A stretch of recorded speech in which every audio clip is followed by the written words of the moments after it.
আসসালামু আলাইকুম। আমাদের খামারের ভিতরে যে জায়গাটাতে আমরা শাকসবজি আবাদ করি সেখানে শীতকালীন শাকসবজি কাটার পরে এখন নতুন করে গ্রীষ্মকালীন শাকসবজি লাগাবো। সেই জন্য কিছুদিন আগে হয়তো আপনারা দেখেছেন যে এই জায়গাটাতে আমি বিষ দিয়ে স্প্রে করেছি। আজকে এই জায়গাটা চাষ দিয়ে তারপরে মাটি সাট করে বিভিন্ন ধরনের গরমের যেসব শাকসবজি আছে সেইগুলো বপন করবো ইনশাল্লাহ।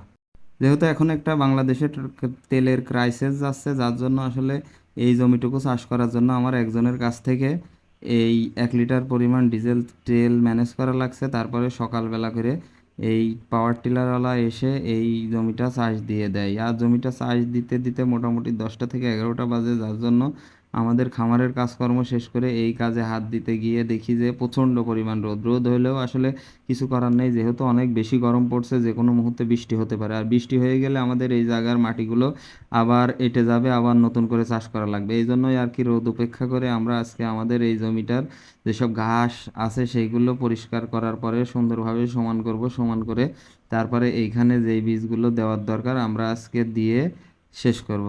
আমরা যেহেতু এই জায়গাটাতে অনেক রকম শাকসবজি আবাদ করব, এই জন্য অল্প অল্প পরিমাণ জায়গা আমরা আলাদা আলাদা করে নেব, কারণ এখানে আমাদের লাল শাক, ডাঁটা শাক, কচু, ঢেঁড়স, কাঁচামরিচ সবই অল্প অল্প করে লাগানো লাগবে। আসলে এইখান থেকে আমরা কোনো ব্যবসা করব না, এইখানকার যেই সবজিগুলো হবে সেইগুলো দিয়ে আমরা নিজেরা খাওয়ার জন্য, এই জন্যই আর কি আলাদা আলাদাভাবে বেড করে আমরা সুন্দর করে এইখানে সব কিছু বুনে দেব।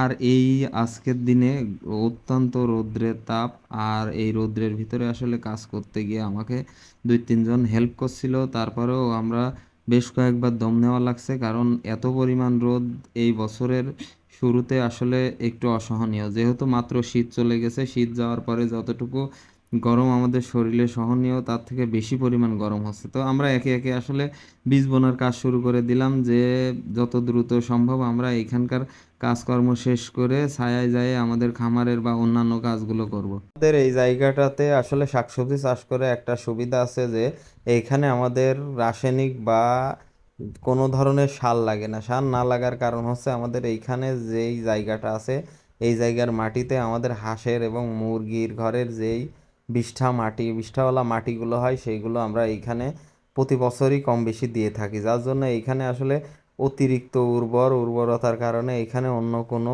সার দেওয়া লাগে না।